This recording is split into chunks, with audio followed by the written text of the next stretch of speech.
Welcome children. आज हम unit 3B का poem where the mind is without fear जो रविन्द्रनाथ टैगोर द्वारा लिखा गया है उसे हम पढ़ेंगे।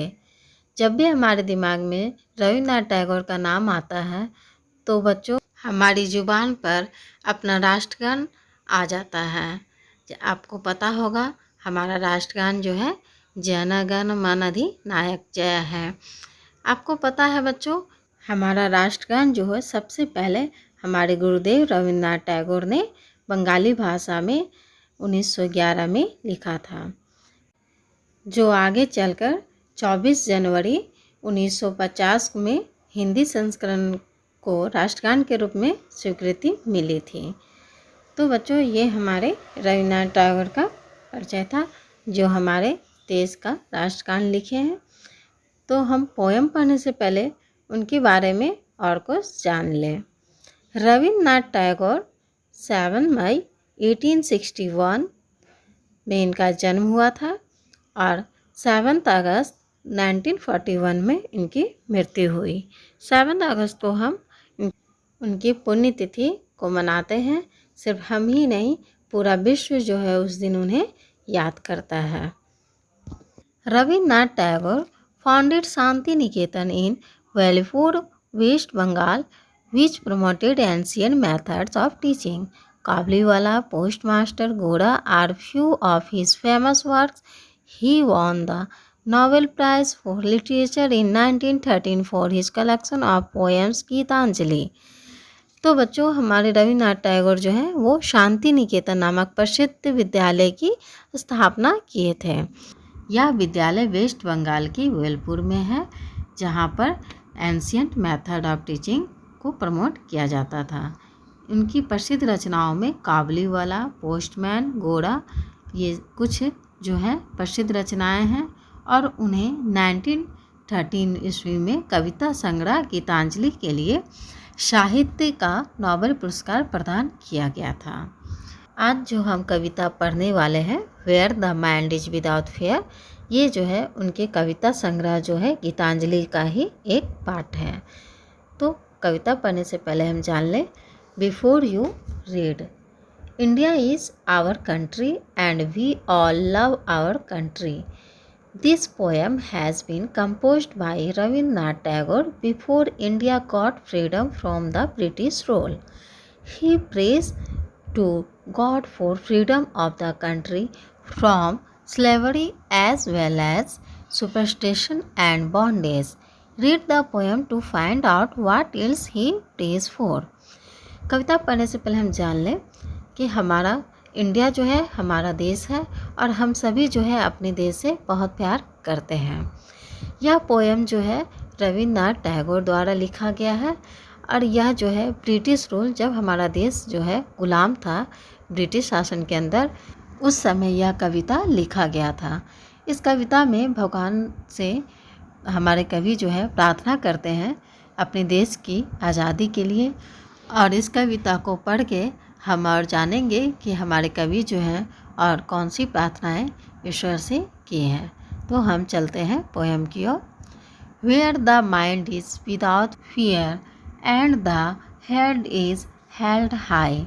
प्रस्तुत कविता में कवि का कथन है, जहाँ मन भय से मुक्त हो और मस्तक सम्मान से उठा हो। Where knowledge is free, where the world has not been broken up into fragments by narrow domestic walls.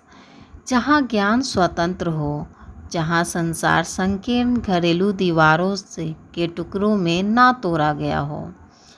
Where words come out from the depth of truth, जहाँ विचार सच्चाई की गहराई से उपजते हों। Where tireless striving stretches its arms towards perfection, जहाँ अथक प्रयास अपनी बाहें पूर्णता की ओर बढ़ाते हों। Where the clear stream of reason has not lost its way into the dreary desert sand of dead habits, जहाँ विवेक की निर्मल धारा अंधविश्वासों के मरुस्थल कि नकारात्मक रीत में ना खोया हो। Where the mind is led forward by thee into ever-widening thought and action, into that heaven of freedom, my Father, let my country awake. जहाँ मन आपसे प्रेरित होकर निरंतर प्रगतिशील विचारों और कर्मठता की ओर बढ़ता हो, उस स्वतंत्रता के स्वर्ग में हे परमपिता मेरे देश को जागृत कर। तो हमारे कवि जो हैं ऐसे देश की कामना ईश्वर से करते हैं जहाँ जो है मन भय से मुक्त हो, ज्ञान स्वतंत्र हो और घरेलू दीवार जो है टुकड़ों में ना बांटा गया हो, जहाँ सच्चाई गहराई से उपजते हों, अथक प्रयास से सभी जो है अपने अंधविश्वासों से मुक्त हो और नकारात्मकता जो है वो ना हो। तो ऐसे चीज़ निरंतर प्रगतिशील विचारों और कर्मठता की ओर बढ़ता हुआ भारत जो है वो हमारे कवि जो है रविन्द्रनाथ टैगोर को चाहिए और उनकी कामना वो करते हैं और अपने ईश्वर से कहते हैं कि हे परमपिता, जो हमारे देश के नागरिक हैं उन्हें आप जागृत करें, जो सोए हुए हैं उन्हें आप जागृत करें। तो बच्चों यहाँ हमारा यह पोएम ख़त्म होता है। अब हम कुछ हार्ड वर्ड मीनिंग देख लेते हैं। फर्स्ट में है फ्रैगमेंट, मतलब छोटे छोटे टुकड़े। नेक्स्ट है नैरो, मतलब संकरा। आगे टायरलेस, अथक या लगातार बिना थके हुए। स्ट्राइविंग, स्ट्राइविंग मतलब अधिक परिश्रम से। नेक्स्ट परफेक्शन, मतलब पूर्णता, संपूर्णता। ठीक है, परफेक्शन मतलब पूर्णता या संपूर्णता। ड्रेयरी मतलब बेहद उदास या मंद। नेक्स्ट है फ्रीडम, आज़ादी। विदाउट, बिना या बगैर। फियर मतलब भय। हेल्ड हाई मतलब ऊंचा रहा। नेक्स्ट है नॉलेज, ज्ञान। नेक्स्ट ब्रोकन अप, बट जाना। अवेक, जागो। तो यहाँ हमारा वर्ड मीनिंग ख़त्म होता है। आगे चलते हैं। Explore the poem, answer the flowing question. नीचे लिखे प्रश्नों के जवाब दें। Question number 1, according to the poet what should countryman strive towards. कवि के अनुसार जो है देशवासी क्या चाहते थे। तो इसका आंसर है according to the poet countryman should strive towards perfection. कवि के अनुसार जो है देशवासी जो है वो संपूर्णता चाहते थे, पूरी तरह से आज़ादी चाहते थे। Question number 2, name 2 qualities the poet wishes to see in his countryman in the poem. इस पोएम के अनुसार जो है कवि क्या विश करते हैं अपने देशवासियों के लिए, वो 2 क्वालिटीज़ का नाम आप बताएं। तो उसका आंसर है fearlessness and logical thinking are the 2 qualities the poet wishes to see in his countryman in the poem. इस कविता के अनुसार जो है कवि जो है ऐसे 2 क्वालिटीज़ चाहते हैं। एक वो है फियरलेसनेस, बिना मतलब निर्भयता से, एंड लॉजिकल थिंकिंग मतलब किसी भी तरह की नकारात्मकता ना हो। ये दोनों क्वालिटीज़ जो है कवि अपने देशवासियों के अंदर चाहते हैं। Question number 3, what does the poet mean by ever widening thought and actions. कवि जो है इस पंक्ति के द्वारा ever widening thought and action के द्वारा क्या बताना चाहते हैं। तो उसका आंसर है by ever widening thought and action the poet means that his countryman should be broad in their thinking and their action should not be limited, it should be progressive. इस पंक्ति के द्वारा जो है कवि ये बताना चाह रहे हैं कि जहाँ मन आपसे प्रेरित होकर निरंतर प्रगतिशील विचारों और कर्मठता की ओर बढ़े और उसकी कोई लिमिट नहीं हो, कोई समय सीमा निर्धारित नहीं हो।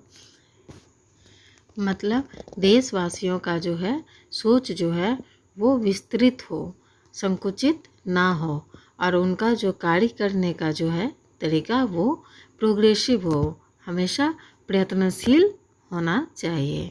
Question number 4, what kind of heaven does the poet pray for his nation? कैसे स्वर्ग की कामना जो है हमारे कवि अपने देश के लिए करते हैं? तो उसका आंसर है the poet prays for such a heaven where his countryman should be fearless, united, truthful, laborious and should have logical and broad thinking. कवि जो है अपने देशवासियों के लिए ऐसे स्वर्ग की कामना करते हैं जहाँ देशवासी जो है बिना भय के रहे, एकजुट होके रहे और सच्चाई से भरे मन हो, मेहनती हो और उनकी जो है सोच जो है छोटी ना हो, विस्तृत हो। ऐसे स्वर की कामना जो है हमारे कवि करते हैं। Next question number 5, Whom do you think the poet addresses as father in the last line? कवि जो है पोएम की लास्ट लाइन में फादर किसे एड्रेस कर रहे हैं? तो उसका आंसर है I think the poet addresses God as father in the last line. हमारे हिसाब से जो है कवि जो है लास्ट लाइन में फादर जो है गॉड को एड्रेस कर रहे हैं, मतलब गॉड को ही फादर बोल रहे हैं। तो हम चलते हैं। Answer the flowing question with reference to the context. कुछ पंक्तियाँ दिए गए हैं, उसके रेफरेंस में हमें कुछ क्वेश्चन के आंसर देने हैं। वो पंक्तियाँ हैं where the mind is without fear and the head is held high, where knowledge is free, where the world has not been broken up, fragment by narrow domestic walls. तो बच्चों इस पंक्ति का मीनिंग है कि कवि कहना चाहते हैं कि जहाँ मन भय से मुक्त हो और मस्तक सम्मान से उठा हो, जहाँ ज्ञान स्वतंत्र हो, जहाँ संसार संकीर्ण घरेलू दीवारों के टुकड़ों में ना तोड़ा गया हो। ठीक है, तो इस पर हमारा 3 क्वेश्चन है। Question number 1, what does the poet mean by the head is held high? इस पोएम का जो पंक्ति है the head is held high, उसका मीनिंग क्या है? इसके द्वारा वो क्या बताए हैं? तो उसका आंसर है the head is held high, मतलब मस्तक जहाँ सम्मान से उठा हो। इस पंक्ति का यही मीनिंग है। कवि ये कहना चाहते हैं कि हमें वैसे देश में रहना है जिस देश में हम अपना मस्तक जो है सम्मान से उठा सकें। Question number 2, explain what does the poet mean by where knowledge is free? ये जो पंक्ति है वेयर नॉलेज इज़ फ्री, उसका जो है मतलब क्या होता है, इसे एक्सप्लेन करें। तो जहाँ ज्ञान स्वतंत्र हो, इस पंक्ति से कवि ये बताना चाहते हैं कि यह ज्ञान स्वतंत्र हो। यहाँ इसका मतलब है कि कवि ऐसे देश की कामना करते हैं जहाँ पर सभी देशवासी जो हैं ज्ञान प्राप्त करने के लिए स्वतंत्र हो, उन पर किसी भी तरह का कोई बंधन ना हो, जाति का, धर्म का या फिर ऊंच नीच, अमीर गरीब, ये सभी बंधनों से मुक्त हो और हर व्यक्ति जो है ज्ञान के लिए स्वतंत्र हो और ज्ञान पाने के लिए स्वतंत्र हो। नेक्स्ट है question number 3, what are narrow domestic walls? यहाँ पर जो है नैरो डोमेस्टिक वॉल का क्या है? नैरो डोमेस्टिक वॉल मतलब क्या होता है? संकीर्ण घरेलू दीवार। ठीक है, तो यहाँ पर इस पंक्ति का ये मतलब है, कवि ये बताना चाहते हैं, चूँकि यह कविता जो है गुलामी, जब देश हमारा गुलाम था उस समय लिखा गया था, मतलब स्वतंत्रता से ठीक पहले जो है यह कविता लिखी गई थी। तो कवि कहना चाह रहे हैं कि यहाँ वैसे संकीर्ण घरेलू दीवारों के टुकड़ों में हमारा देश जो है ना तोड़ा गया हो, ऐसे देश की कामना करते हैं जहाँ किसी भी प्रकार के संकीर्ण विचार ना हो, कोई भी देश जो है अपने देश को ना तोड़े संकीर्ण घरेलू दीवारों से। तो बच्चों यहाँ हमारा ये ख़त्म होता है। नेक्स्ट पंक्ति है where tireless striving stretches its arm towards perfection, where the clear stream of reason has not lost its way into the dreary desert sand of dead habits। इसका मीनिंग है जहाँ अथक प्रयास अपनी बाहें पूर्णता की ओर बढ़ाते हों, जहाँ विवेक की निर्मल धारा अंधविश्वासों के मरुस्थल के नकारात्मक रेत में ना खोया हो। इस पंक्ति पर भी 2 क्वेश्चन है, जिसका क्वेश्चन नंबर 1 है what does the poet compare reason and dead habit to. इस पंक्ति में जो है कवि जो है रीजन और डेड हैबिट्स की तुलना किससे किए हैं। तो इसका आंसर है इस पंक्ति में जो है कवि रीजन की तुलना क्लियर स्ट्रीम से किए हैं और डेड हैबिट्स की तुलना ड्रेरी डिजर्ट से किए हैं। नेक्स्ट है which line means endless efforts are made to achieve the best quality। इस पूरी पंक्ति में जो है endless efforts are made to achieve the best quality क्या किस लाइन में आएगी, किस लाइन में इसका मतलब दिया गया है।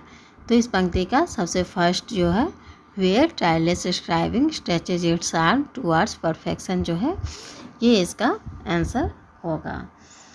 तो नेक्स्ट है match the words given in column A with their meaning in column B. Column A को जो है मैच करना है कॉलम बी से, जिसमें फर्स्ट है फियर। फियर मतलब डर, feeling which one has when in danger. जहाँ जब खतरों से हम में जो डर महसूस करते हैं, खतरा रहने पर जब जो चीज़ महसूस करते हैं उसे ही हम फियर कहते हैं, डर। नॉलेज, नॉलेज थिंग्स नन, जिसे पहले ही हम जानते हों। The you desert large sandy piece of land, जहाँ बालू ही बालू हो वो डिजर्ट होता है, रेगिस्तान। विदाउट नॉट हैविंग, के बिना। ठीक है, यहाँ हमारा ये ख़त्म हुआ। आगे है fill in the missing facts about Rabindranath Tagore to complete his profile. तो यहाँ पर रविन्द्रनाथ टैगोर के बारे में जो है कुछ दिए गए हैं, उसमें जो मिसिंग है उसे हमें पूरे करने हैं। जैसे फर्स्ट में है बॉर्न ऑन, उनका जन्म जो है कब हुआ था, तो उसका डेट क्या है 7 मई 1861। डाइड ऑन, मृत्यु कब हुई थी, तो 7 अगस्त 1941। Year of winning the Nobel prize, उन्हें जो है नोबेल प्राइज़ कब मिला था, कब वो नोबेल प्राइज़ जीते थे, तो उसका होगा 1913। फाउंडेड विच लर्निंग प्लेस, उन्होंने किस चीज़ की स्थापना की थी, तो यहाँ हो जाएगा शांति निकेतन स्कूल। ठीक है, नेक्स्ट है some stories written by him, उनके द्वारा कौन कौन सी कहानियाँ लिखी गई थी, तो उसका आंसर हो जाएगा काबुलीवाला, पोस्टमास्टर और गोरा।